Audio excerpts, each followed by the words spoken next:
Hello there, Mrs. Smith. My name is Dr. Mishra. I'm one of the psychiatrists that work here in the outpatient clinic. I've got a little bit of information just regarding your son Toby, and I know that the plan was to look at medication to help manage him moving forward.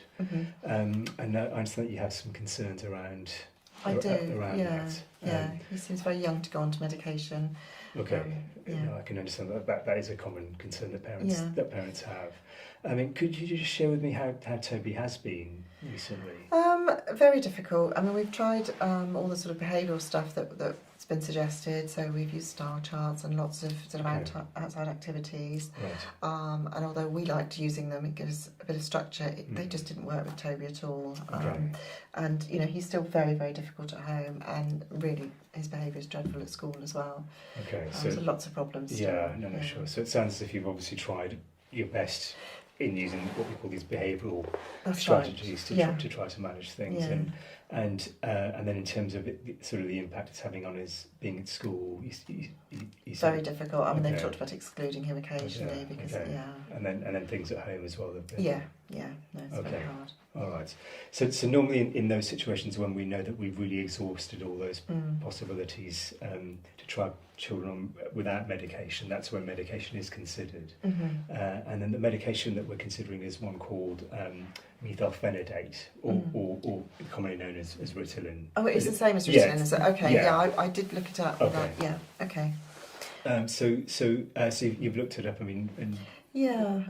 One of the concerns I've got is that it's a stimulant, apparently, and that kind of seems strange to give a hyperactive child a stimulant. No, and that can sound, it can be a sort of counterintuitive sort of feeling that, okay, why is my kid going to be prescribed a stimulant? But Ritalin or Methylphenidate is actually the first line treatment that we give in terms of medication for children who've been diagnosed with ADHD. And there's very good evidence that when children take it, it actually increases their level of attention and can reduce their level of hyperactivity and impulsivity. So although it is classed as a stimulant, it actually doesn't make things worse in that way in terms of his levels of agitation or inattention, those kinds of things. It actually helps reduce those things in that way. So I hope that reassures you in that from that regard.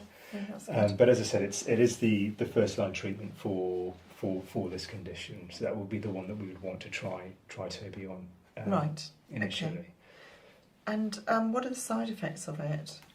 Okay, so I mean there are a number of side effects that do occur with Methylphenidate because of it being a stimulant. I mean, I'm not suggesting that Toby's going to have all of these side effects in terms of the ones that I do describe, and for any of the ones for any side effects that he does have, I mean, we'd be monitoring him vigilantly, you know, as soon as he started on the medication for any kind of side effects. But the common ones that can occur can be just an initial disruption to the sleep pattern.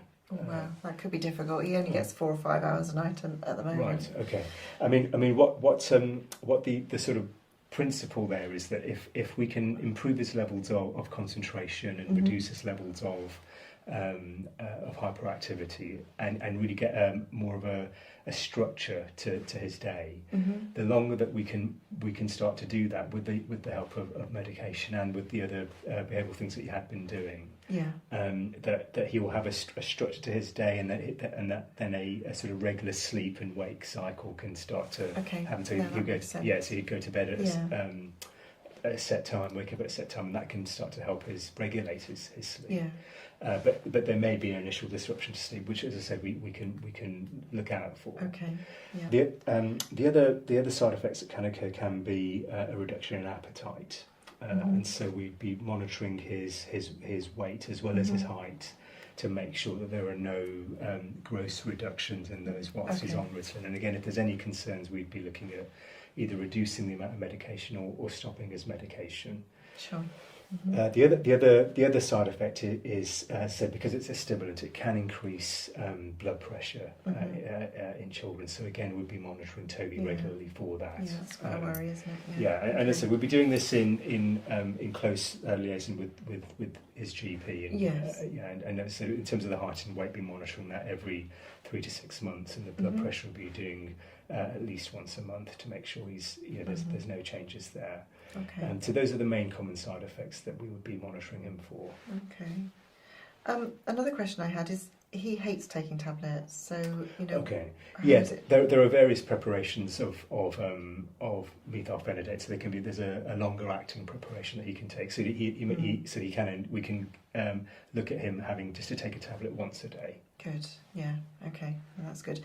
And is this something that he's likely to grow out of, or? Yeah. I mean, the evidence suggests is that a third of children who have childhood ADHD go on to have that in adulthood, and so the aim is that Toby would be on, if he's on medication, be on this for a period if he's finding it effective to carry on with it. But generally, we'll be looking at him stopping this medication later in his life. Okay. Because as I said, only a third of children go on to carry on with it in adult life. So. Okay. And are there other things that we can do? And my husband's found stuff about diet that might help. There's no direct evidence about diet and ADHD together, but I think if you notice that certain things in his food are causing his behaviour to be more agitated, then I think by all means you can monitor that for yourself, to look at what particular things might be worsening his behaviour. Yeah. All right. Okay. Okay. Is there any other queries that you have at the moment? I don't think so. I think just. Presumably we don't have to decide today, do No, you? you don't. Time to think about it. Exactly, yes. You don't need to decide today. And I'll give you some patient information leaflets around Ritalin as well. And I mean, the other thing as well is that we can also just look at what we call drug holidays, which just means that Toby doesn't have to take his medication all throughout the year. It can only be done on specific times in the year. But that will be in the information guide Good. as well. Okay, thank you.